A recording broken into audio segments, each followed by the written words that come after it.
So episode 2 of season 2 of Kamuy has arrived, and once again it was another fun episode. And I have to say, I'm surprised by how okay I am with Ogata being killed off only in episode 2, because I was a big fan of his character in episode 1, and I'm still a big fan of his character, but I am glad that he didn't overstay his welcome, because he left you wanting more when he finally goes away, but I think too much of his absurdity may have grown stale as the show went on, so to have him be a crucial point to this story, the fact that he made 5 identical suits that are going to throw people off, and of course, unless you know the iron kind of trick to tell which one's real and fake, you're not going to be able to tell the difference. So I think he played an important role, he gave us a fun personality, but he didn't overstay his welcome, and I like that. I'm glad he leaves the viewer wanting more, and he doesn't overstay his welcome, and I really like the whole idea of this weird alliance that's being formed that you really don't want to trust, especially when you see how they detail it as the Last Supper there, which was a nice touch. But, you know, you have all these characters kind of together, some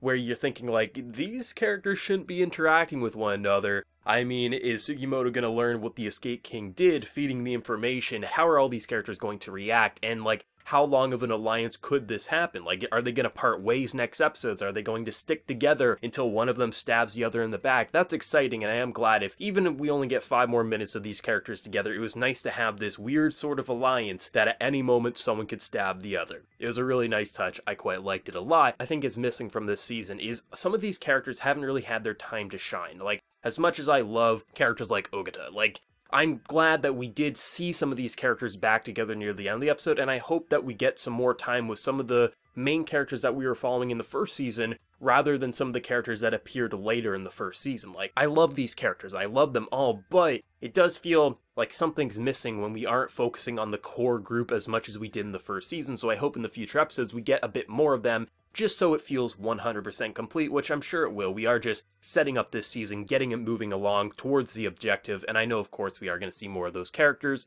but that's the only thing that I really think is missing as of right now. But the episode's starting off, kind of wrapping up the taxidermist's story. I think this guy's so insane, but the thing with it is I do understand and I do appreciate that they do let us into this guy's head. Like, why is he so obsessed with this lieutenant? Why is he making a doll of his new friend? But this is a guy who is absolutely a lunatic, and there's only one person who's ever appreciated him. So it makes sense why he's so obsessed, but I do like just seeing the soldiers and how they react to this guy. Like, it's absolutely hilarious, but when Ogata does kind of pop in and he kills one of the guards and he's kind of creeping along the building trying to figure out what's going on, I thought that scene was actually fairly well directed, because he's a character who I haven't been overly, like, attached to, like, wanting to see more, but this episode, for whatever reason, as soon as he kicked in that building, I was actually pretty interested to see where his character would go, and just the overall progression of that building, especially when the Escape King pops in and he gets, like, kind of blackmailed, saying, like, okay, I have a gun pointing at me, Sugimoto, I figured out exactly what's going on here, let's go find that guard who ran away just so he wouldn't get shot. That was a nice touch, but it was kind of surprising having this kind of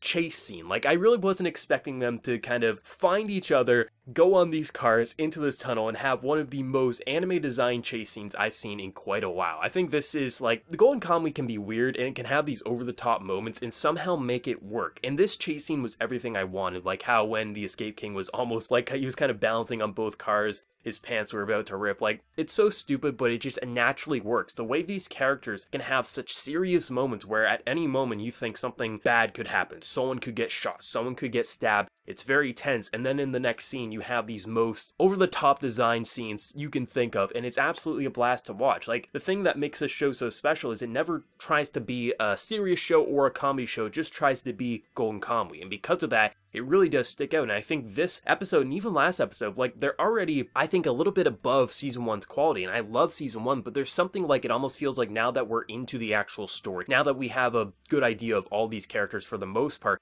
it feels like they're flourishing a lot more, because now we know how the Escape King would react to certain situations. We know how our boy Sugimoto would interact. Like, it just feels like these situations are popping out a lot more because we have a deeper understanding to their characters because of season 1, and now when we do get introduced to new characters, we can put all our attention on them because we know naturally when our old characters will pop in, we know them on a deeper level. So it just feels like everything's working a lot better. It feels like the writing's tighter. It feels like the overall directing's tighter because now we have these scenes that just are flourishing so much more because we've got to know these characters over 12 episodes, and now with episodes 13 and 14, it's just becoming even more enjoyable. And once again, the background work, like seriously, this is just so damn beautiful. I love how they don't overly detail things in the background. It's so beautiful to look at, but I'm really excited though. Like this episode, it sets it up in such an interesting way that I don't quite know exactly how it's going to go next week. Like how many of these characters, like is Ogata going to join the main group? I would like to see that. Maybe he won't, maybe he will, but just having that Last Supper picture and just obviously because we know how some of these characters are connecting, but Sugimoto doesn't. How is this betrayal going to work? How is it going to function? I think what this episode did was, of course, it wrapped up the taxidermist's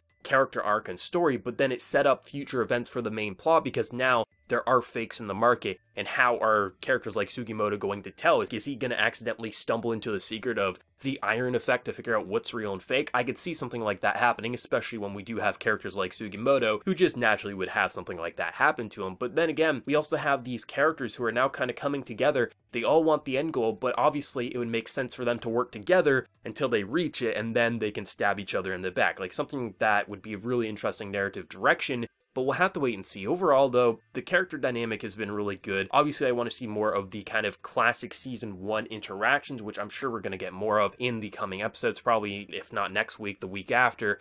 But I do like how these first couple episodes set a new arc, new character arc. Didn't make the character overstay his welcome, but really just set the tone for the season in a really fun way. There's absurdity, there's serious moments, the plot's moving forward in a pretty nice way, not too fast, not too slow. Really, Golden Kamuy second season has been absolutely incredible, and I can't wait to see where it goes from here. But let me know whatever you thought down in that comment section below. Did you love it? Did you hate it? Your favorite moment? Whatever you're feeling, let me know, and be sure to like the video if you did enjoy, and also hit that subscribe button if you want to see more content from me in the future. So until next time, everyone, please take care and have a good one.